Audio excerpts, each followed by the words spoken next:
Hello everyone, this is Moshe, the Electric Israeli and FSD. If you're new, please subscribe and help me change the world one electric car at a time. Thank you to all of my supporters. And follow me on X. And if you're in the market to buy a Tesla, please use my referral code. All the links are below.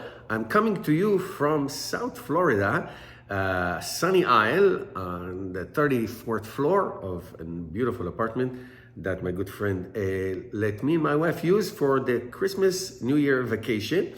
So a little bit background, my wife and I, my kids used to come also, but now my wife and I have an annual drive, at least once, sometimes twice, to South Florida from northern New Jersey. And over the years, we've been doing it for like 20 years almost.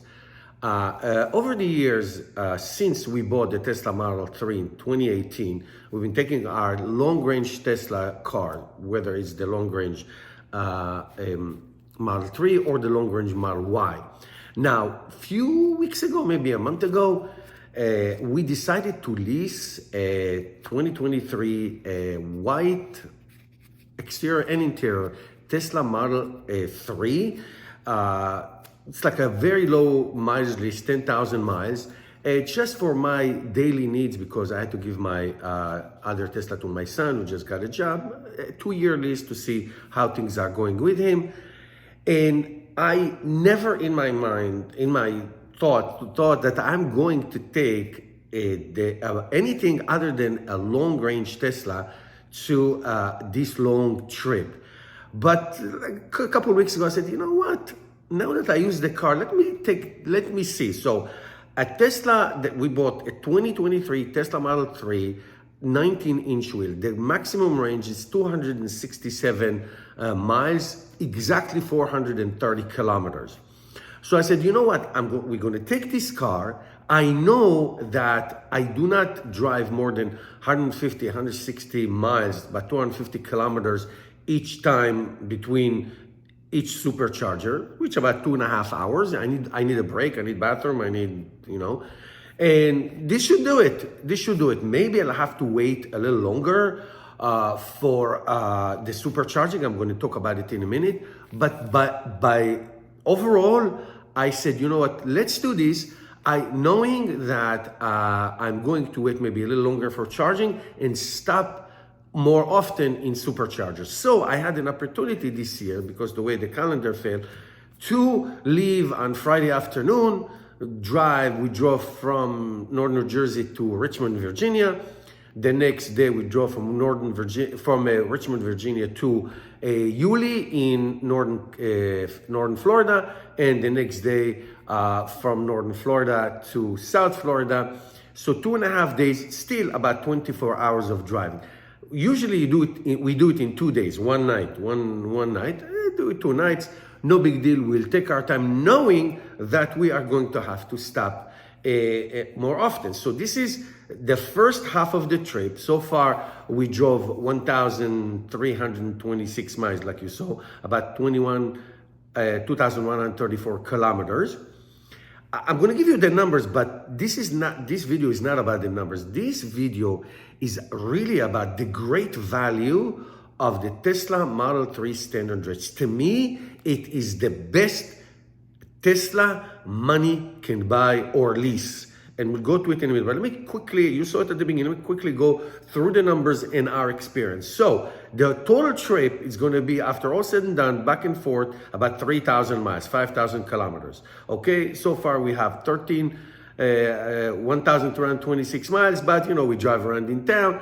Anyway, that's what it's going to be, 5,000 kilometers. We consumed in the first part 360 watt hours per mile, kilowatt hours of battery. And the average is 271 watt hour per mile, which is about 168 watt hour per kilometers. Those were like kilometers. So that's the sheer numbers, which is about 85% efficiency of the battery. Meaning you charge for 100 miles, you're going to get about 85 miles clean. We drove 75 miles per hour. Most of the time the weather was great, not too much rain at all. Autopilot, we'll talk about it in a minute. It's full self-drive, steady speed, we started in about, I would say, 35 degrees in Jersey, but 3 degrees Celsius. And when we got to Florida, it was about 75 degrees. So it's huge discrepancy. Now, no, I know I do this trip every year. So I charge it to about, let's say, 220 miles or so, about 400 kilometers. And I drive for 2.5 hours, 2 hours, 45 minutes maximum, depending on the traffic. And I go 150, 160 miles, about 2.5 hours or so for 250 kilometers, and I stop. And because this car is so efficient, it was no issue of making it. Now, once we got into the first, second, third supercharger, if you get, those who drive Teslas, if you get to a supercharger in a really low percentage, like 20% or low, you will get in this standard range, because the onboard charger is different, you will get about 150 to 170 kilowatts at the beginning, and then it goes steadily down until it tapers off to about 40 kilowatts or 30 something kilowatts when it gets to that. Now, I knew that an 80% range, 80% charge of a long range is 100% a charge of the standards, meaning when it gets to the end, it will get much slower here. But you know what? I have to tell you that we did not wait more than 20 to 30 minutes in each supercharger, which is the time that we usually wait. In other words, I didn't have to wait an hour for a charge to get to 220 miles or 400 kilometers. We didn't have to do it. We charged, we did our routine, which means eating, bathroom, a little walk just to get our legs stretched. And that was it. And we had 7 supercharging stops. Now, we had one stop in a hotel that was very funny. In Yulee, in Yulee, Florida, northern Florida. It's right over the border from Georgia to Florida, from Kingsland to Florida. And there's like a Holiday Inn, and they have a charger there, like a slow charger. We got a nice 12 amp charge, about 12 hours, and it gave us like about 83% or something like that. It was great. So other than that, we supercharged and we drove, and it was really, really great. In other words, what I'm trying to tell you, my vast, tremendous experience in driving long range, 1,500, 3,000 miles, 500 miles, 800 miles in Tesla cars, Model 3 or Model Y, long range, was no difference than driving in this amazing, beautiful, great Tesla standard range. Now, if you look at the Tesla website right now, you can get this car from inventory depends where you are, for $30 or less than $30,000 if you want to buy it. We listed for $355 for 2 years. Now, you say it's only 10,000 miles. But now, I know that my daily drive is very short, so I'm not going to exceed the 10,000 miles. So I could sacrifice 3,000 miles right now. It's no big deal. And even if I do, I can make it up next year. I'm not planning to take it to trips like this anymore because it's a lease. Okay, so I am telling you guys, if like you're not sure about it, this is the best electric car, the best value, the best return on money, because it will give you everything you need on a daily basis, anything you need on a daily basis, and it can give you great value from you. Now, let me just tell you, this is me driving 150 miles. Now, technically, you can charge it to 270 miles. If you have the smaller, if you have 18-inch tire, you can charge it to, you can make 270 miles. So you can charge to 100% and easily get in real world 200 miles of drive. Okay, 200 miles of drive you can get easily 320, 350 kilometers easily. If you like to drive for 3 hours, I don't. But to me, it doesn't make any difference. To me, I could have gotten better efficiency if I just drove 65 miles an hour. But I do not like to, just conserve. I like to drive the way I like to drive.